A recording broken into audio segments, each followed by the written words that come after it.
जैसे ये 165 बच्चियां स्कूल में, फिर एक जिम्नेजियम में 25 बच्चियां। सो ये तादाद जो है ये बेइंतहा ज्यादा हो चुकी है इस वक्त तक, इसलिए कि उनके अंदर कोई इस वक्त इंसानियत ही नहीं रही है टारगेट सिलेक्शन के हिसाब से।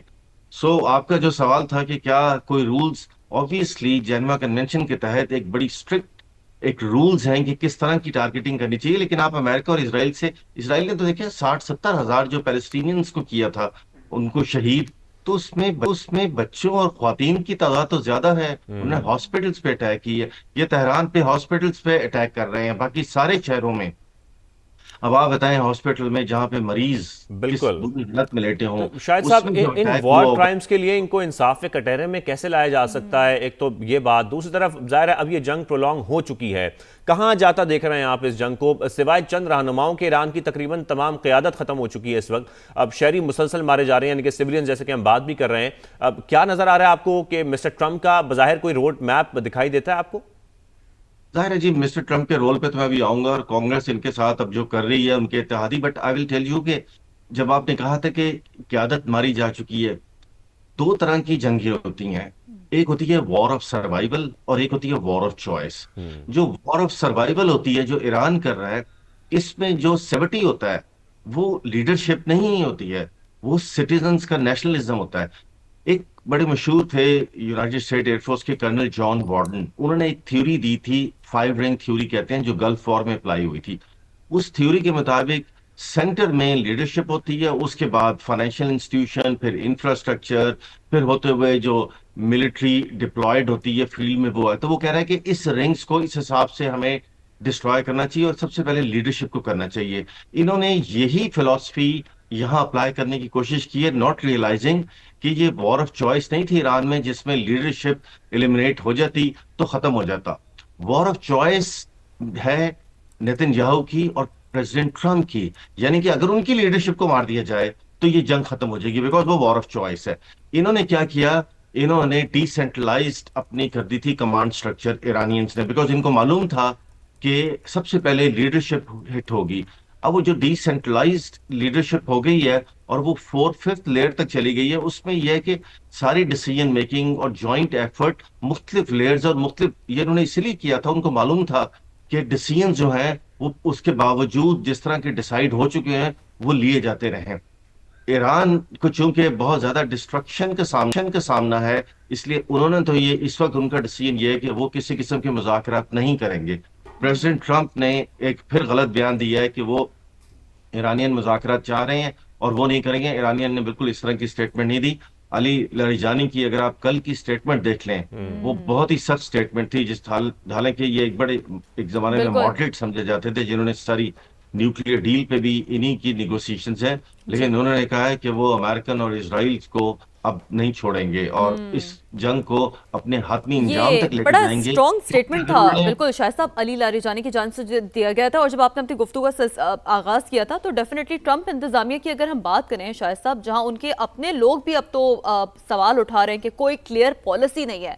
सदर ट्रंप जो कि कल तक एक बड़ी नकलें शक्लें उतारते थे और कभी डांस, लेकिन अभी जो बॉडी लैंग्वेज है उनकी मुकम्मल तौर पर चेंज हो गई है, बड़े संजीदा और बजाय परेशान भी है।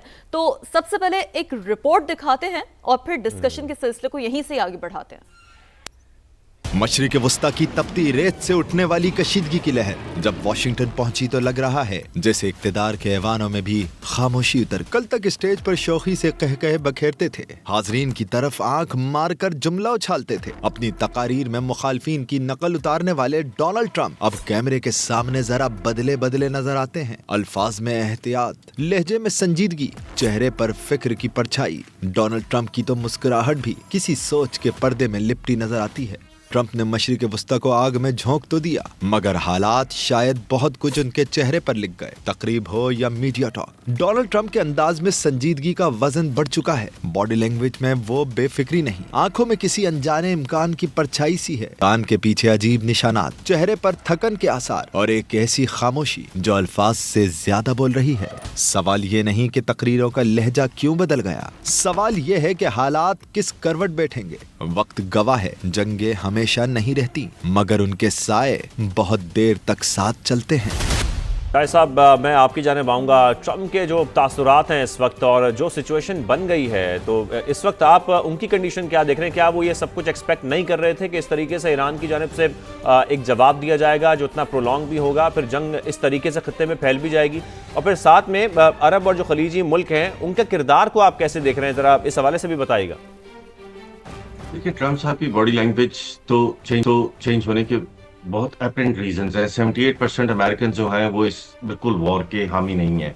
इसी तरह कांग्रेस की शदीद तनकीद है, और अब वो प्रेसिडेंट ट्रम्प की पावर को कर्टेल करने की बातें हो रही हैं। सो ये, और आप जानते हैं कि जो इनके सीआई था या पेंटागन था, ये यानी कि इन्होंने जो वॉर गेमिंग की थी या इनके जो एनालिसिस थे, वो भी इस चीज़ के खिलाफ थे कि अमेरिका को इस वॉर में जाना चाहिए। लेकिन शायद वो कुव्वतें जो नितिन याहू को भी वॉर की तरफ आमादा करती हैं, उन्हीं कुव्वतों ने प्रेसिडेंट ट्रम्प को भी मजबूर किया। और वो कुव्वतें क्या हैं, दिस इज एनीबॉडीज गेस। फिर आप देखें कि स्पेन के जो हैं इस वक्त प्राइम मिनिस्टर पेड्रो सांचेज, उन्होंने साफ इनकार कर दिया। उन्होंने कहा कोई बेसिस यूज नहीं होगा और हम इस वॉर का हिस्सा नहीं है। कैनेडियन प्राइम मिनिस्टर, जिन्होंने शुरू में थोड़ा सा इनका साथ दिया था, अब उन्होंने भी इनको इजराइल को एडवाइस किया है। इसी तरह इंग्लैंड जो रिपोर्ट थी कि पिछले 6 महीने से ये साइप्रस में जो ब्रिटिश बेस है उस पे इनके कार्गो एयरक्राफ्ट रोज आते थे और असला डाउनलोड करते थे जो फर्दर इजराइल शिफ्ट होता था। तो इसलिए इस बेस पे भी रिपोर्टेडली एक ड्रोन आ चुका हुआ है, और अमेरिकन को इन्होंने रिफ्यूज कर दिया है कि ये बेस अब यूज नहीं होगा। और इस पे भी प्रेसिडेंट ट्रम्प जो है वो यूके से नाराज है। एक पॉइंट में यहाँ पर शायद साहब ऐड कर दूं, अब क्योंकि यूरोपियन ममालिक की भी बात हो रही है, स्पेन में भी हम देख रहे हैं कि स्पेन के हवाले से ट्रम्प साहब की जो स्टेटमेंट सामने आई है, वो भी बड़ी कोई खतरनाक किस्म की स्टेटमेंट लग रही है। जैसे कि वो कह रहे हैं कि अगर वो हमें अपनी बेसिस इस्तेमाल नहीं करने देंगे तो हम जानते हैं कि हम उन बेसिस को कैसे इस्तेमाल करना है।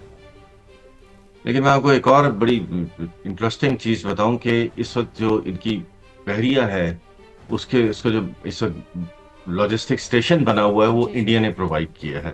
सो इसका मतलब है कि इंडिया भी अब इनकी साइड पे इस वॉर में इन्वॉल्व हो गया है। सो कौन से कंट्रीज हैं जिनको हम देख सकते हैं कि apparently, like France, Germany, England, Australia, Israel, America and now India. So they are ये वो हैं कि जो अल्टीमेटली सारे इसमें एक कैंप की शक्ल इख्तियार कर लेंगे अल्टीमेटली। तो अमेरिका का प्रेशर बहुत ज्यादा होता है, लेकिन इंडिया ने बहुत कुछ खोया है।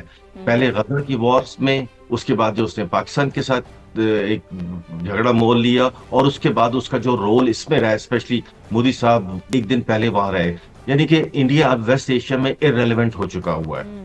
और फिर स्पेशली जब खबर आई थी कि ईरान में भी उसके स्पाइस पकड़े गए, फिर आप जानते हैं कि कुवैत में भी पकड़े गए थे, तो उन्होंने भी बहुत ज्यादा किया, मतलब इसको डैमेज किया है।